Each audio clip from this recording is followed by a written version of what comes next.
और हमारे संविधान का रक्षण और संरक्षण एक आदिवासी महिला कर रही है। तो सोचो, अगर एक औरत एक छोटे से गांव से निकल के राष्ट्रपति बन सकती है, तो यहाँ की लड़कियां आईपीएस आईएएस ऑफिसर क्यों नहीं बन सकती? पापा की परी नहीं बनना है, पापा की शेरनी बनना है, दहाड़ना है, क्योंकि हम सक्सेसफुल होने के लिए बने हैं। अगर हम नहीं होंगे तो कौन बने? टीम बनते, जो मुझे लगता है सक्सेस के लिए बहुत ज्यादा इम्पोर्टेंट है।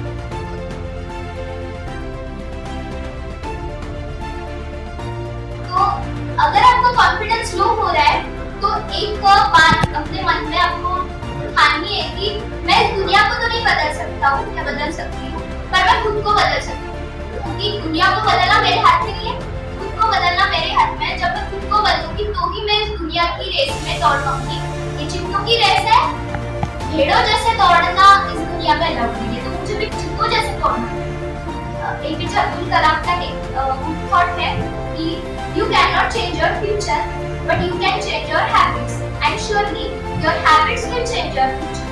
जरूर, अगर आप अपने आदतों को बदलोगे तो वो आदतें आपका भविष्य बदल देगी। तो अच्छी आदतें लानी पड़ेगी आपका भविष्य चेंज करने। तो ये गुड थॉट लेके मैं चलती हूँ। इसी के साथ साथ बहुत सारा फेल्यूर्स भी आते हैं, ऐसे नहीं कि सब कुछ अच्छा चलता है, नहीं। आप कितने भी टफ कंपटीशन में जाओगे तो सबसे ज्यादा फेल्यूर्स वही आएंगे, कितनी ज्यादा टफ कंपटीशन है। बहुत से लोगों को पता नहीं होता है कि फेल्यूर्स आते हैं, पर उनको डील कैसे करना है। उनको बोलते हैं कि success is good and failure is not good. कैसे भाई? ये फेल्यूर जब तक नहीं आएंगे तो तब तक हम सीखेंगे कैसे? स्कूल में क्या होता है कि हमको पहले पढ़ाया जाता है, कुछ भी ऐसा लेसन ऐसा पढ़ाया जाता है, उसके बाद हमारी एग्जाम्स ली जाती है। पर लाइफ में पहले हमारी एग्जाम्स ली जाती है, फिर हमको लेसन मिलता है। तो जब तक फेल्यूर्स नहीं आएंगे तब तक लेसन ही कैसे मिलेगा? तो फेल्यूर्स आने चाहिए।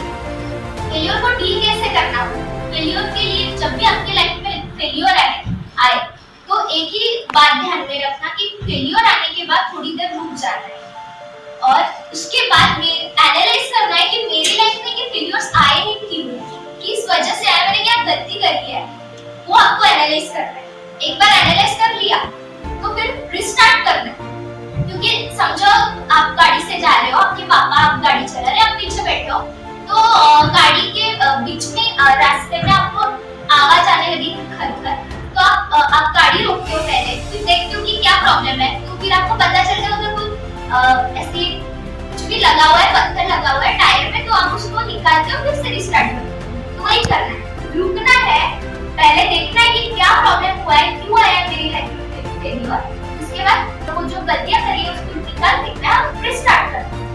तो अगर आप ऐसे करोगे तो जरूर आप मतलब वो, मैं तो बोलती हूँ कि लोग बोलते हैं ना कि वो जो शिखर होता है वो आपका सक्सेस होता है, तो मैं तो बोलती हूँ कि जो पहला स्टेप आप लेते हो ना आपकी सक्सेस के लिए, वो आपका रियल सक्सेस है। तो और जब फेल्योर आता है उस टाइम पे सबसे ज्यादा हमको सपोर्ट की जरूरत होती है, क्योंकि हमको लगता है कि हम हार गए, हम किसी लायक नहीं है। तो पेरेंट्स को भी बोलना चाहूंगी कि अगर आपके बच्चों की लाइफ में फेल्योर आया है तो आपको उनके साथ खड़े रहना है, क्योंकि वैसे भी बाहर की दुनिया को तो उनको नीचे ही दिखाना है। बाहर की दुनिया बोलती है कि आपका बच्चा कुछ लायक नहीं, कुछ नहीं, बस यही बोलती है बाहर की दुनिया को, तो वही चाहिए। पर अगर आप अपने बच्चों के साथ नहीं खड़े रहोगे तो कौन खड़ेगा? तो आप अपने बच्चों की जो फेल्योर्स आया उनकी लाइफ में उसको एनालाइज करो और उनको रिस्टार्ट करने लगाओ, और जरूर एक दिन वो जरूर सक्सेस, क्योंकि हम सक्सेसफुल होने के लिए बने हैं। अगर हम नहीं होंगे तो कौन? और यहाँ की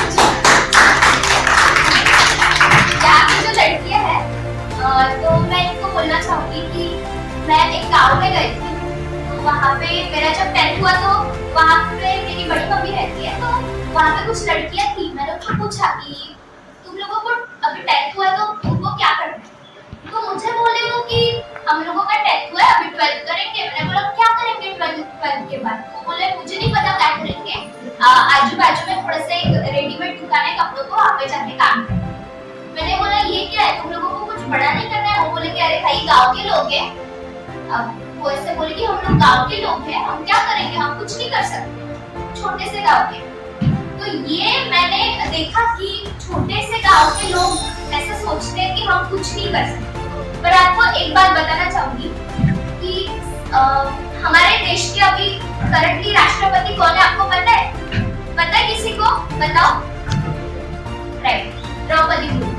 और वो जो राष्ट्रपति होता है उनका काम क्या होता है कि संविधान का रक्षण और संरक्षण, राइट। और हमारे संविधान का रक्षण और संरक्षण एक आदिवासी महिला कर रही है, जो कि एक छोटे से गांव से, मयूरगंज जिले के एक छोटे से बैदापुर गांव से है। और जैसे नागपुर जिले के लिए उनकी गांव है ना, वैसे ही छोटा सा गांव से वो बिलोंग करती है। और वहां से लेकर वो झारखंड की राज्यपाल बनी थी और वहां से लेकर वो राष्ट्रपति बनी। तो सोचो, अगर एक औरत एक छोटे से गांव से निकल के राष्ट्रपति बन सकती है, तो यहाँ की लड़कियां आईपीएस आईएएस ऑफिसर क्यों नहीं बन सकती?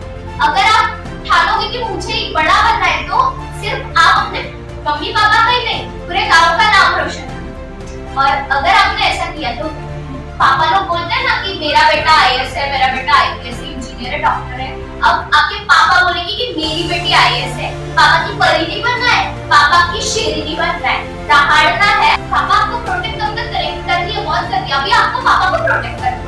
इतना स्ट्रॉन्ग बनना है कि आप खुद के डिसीजंस खुद ले सको और बहुत बहुत ज्यादा सक्सेसफुल, और आपके पापा आप पे प्राउड करेंगे कि मेरी बेटी, क्योंकि बेटियों को वैसे भी ये दुनिया बोलती है कि तुम करी क्या लोगी, क्या करोगी, लाइक कुछ नहीं कर सकती, तुम्हें शादी तो करनी है। अरे भाई ये क्या है, अपने पापा को प्राउड कराओ, ऐसा कुछ करोगे पापा प्राउड हो जाएंगे, इतना सोचो।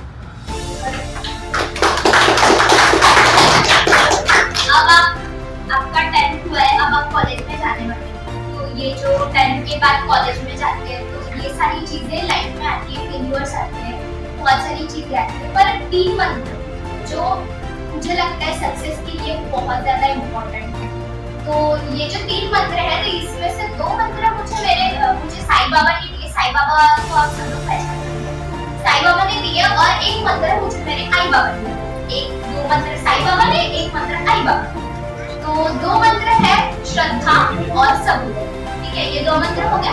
और एक मंत्र जो मेरे आई बाबा ने दिया है वो है प्रयास, मतलब श्रद्धा, सबूरी और प्रयास।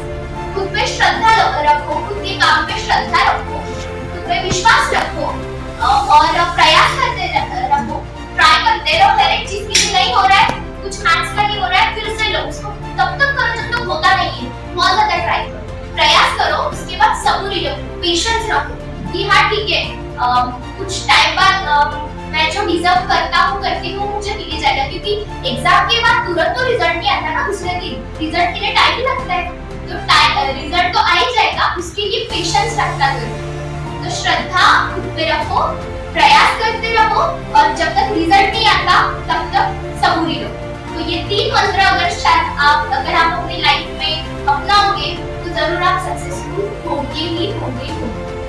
So thank you everyone.